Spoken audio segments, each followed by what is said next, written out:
There was one truth everyone in Europe believed by 1940.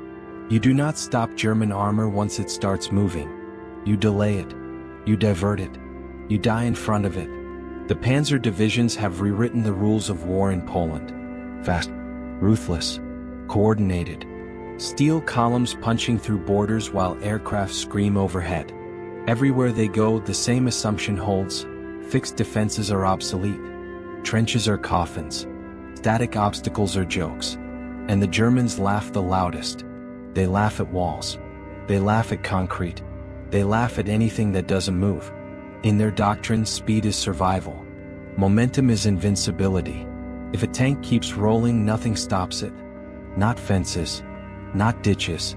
Not clever French engineering dreamed up in peacetime offices. Especially not metal contraptions scattered across roads like abandoned farm tools. The Germans have a word for it: hinderness, obstacles.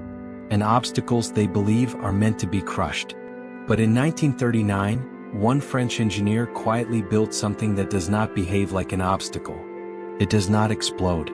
It does not fire back. It simply waits. And when the Panzers meet it, the laughter stops. You are Lieutenant Colonel Léon Edmond Cointet. You are in your early 50s. You are not famous. You are not charismatic. You are an engineer. You came up through the French Army's technical corps, the kind of officer whose work rarely makes headlines. You think about loads and stresses, angles and torque. You believe war is as much physics as courage. By the late 1930s, you watch Germany rearm at a terrifying pace. You study their doctrine.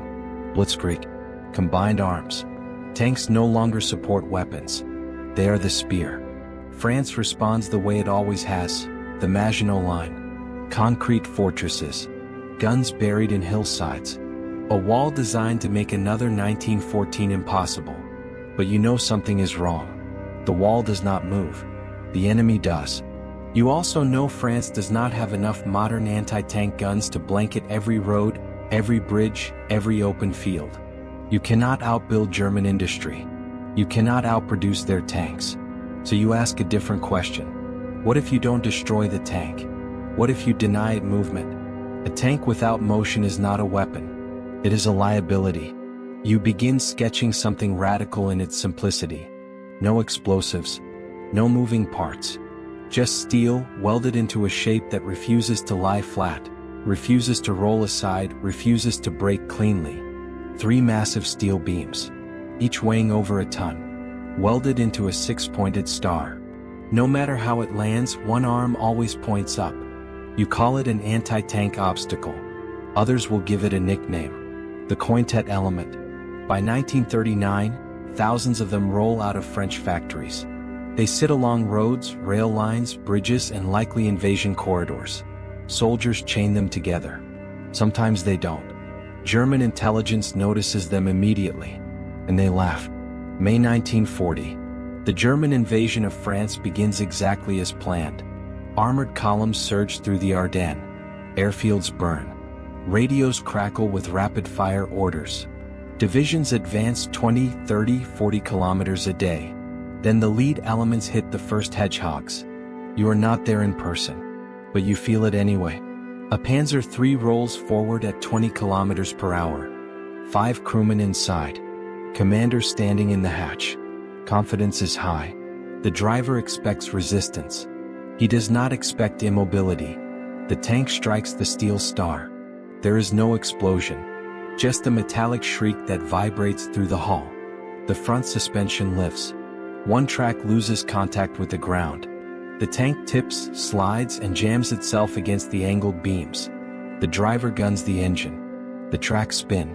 Rubber burns. Steel grinds on steel. Nothing moves. Behind it, another tank brakes hard. Then another. The column compresses. Spacing collapses from 50 meters to 10. German doctrine hates this. Engineers rush forward. They try to push the obstacle aside. It does not roll. They try to drag it. The chains bite into the ground. The Hedgehog digs in. Someone orders a tank to ram it. Bad idea. The second tank climbs the angled arm and lifts itself clear of traction. Its belly scrapes metal. It hangs there, helpless, tracks spinning in the air. Now you have two disabled tanks. On a road designed for speed. Under a sky filled with French artillery observers.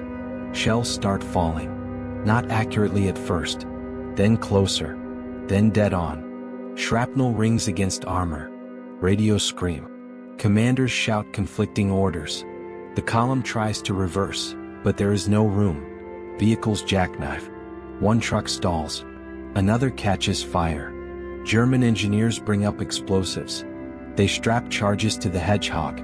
The blast goes off. The obstacle shifts, maybe half a meter. It is still there. More charges. More time. More delay. Minutes become an hour. And in armored warfare, an hour is an eternity. Across northern France and Belgium, the same scene repeats. Roadblocks that do not crumble. Obstacles that turn speed into congestion. Congestion into vulnerability. At Gemblix. At Arras. On back roads meant to bypass defenses. The Hedgehogs do not win battles by themselves. They do something more subtle. They force the Germans to slow down. And slowing down is how you die in Blitzkrieg. At one crossing, German reports note a delay of 6 hours to clear a Hedgehog barrier. 6 hours where infantry outpaces tanks. 6 hours where artillery loses protection. 6 hours where the perfect choreography falls apart. Panzer commanders begin issuing new orders. Do not underestimate steel obstacles. Advance engineers to the front. Expect delays. That sentence should never exist in Blitzkrieg doctrine. And right here, after the Germans realize they are bleeding time to something they mocked, pause with us for a moment. The advance continues. France will still fall. But it does not fall as cleanly. Not as quickly. Not without cost. And all over Europe, observers take notes. What the Germans do not know, what they will not fully understand until later, is that they are witnessing the birth of a new defensive philosophy. The Hedgehog spreads. Belgium copies it. Czechoslovakia studies it. The Soviet Union refined it into concrete dragon's teeth. Even Germany adopts similar obstacles later in the war, against the Allies. Think about that. The weapon they laughed at becomes something they fear enough to reuse. Cointet's design proves a critical truth. You do not always need to kill the tank. You need to control where it can go. During the Normandy campaign in 1944, Allied forces faced dense obstacle belts inspired by the same principles. Steel and concrete arranged not to stop everything, but to stop enough. Enough to buy time. Enough to aim guns. Enough to change outcomes. The Hedgehog has become a standard feature of modern defensive planning. From the Cold War to today, variations still guard borders and choke points. Not glamorous, not heroic, but brutally effective. Lieutenant Colonel Léon Edmond Cointet survives the war. He does not become a household name. There are no statues of him in town squares. But his work outlives him. Every time a tank halts before steel teeth rising from the earth, his idea echoes. He understood something fundamental. Wars are not only won by those who move fastest, but by those who decide where movement is possible. Today, most people walk past these obstacles without a second thought. Rusted. Forgotten. Stripped of context.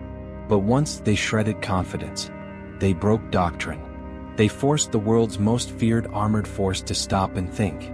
If this story moved you, please hit that like button. Every click tells the algorithm this piece of history is worth remembering. We're dedicated to rescuing these forgotten stories from the archives. If you want to join us on this mission, please subscribe and turn on notifications. Where are you watching from? Drop a comment with your city or country, and tell us if someone in your family served. Thank you for ensuring that Lieutenant Colonel Léon Edmond Cointet and the thousands of soldiers who fought behind his steel do not disappear into silence. They deserve to be remembered,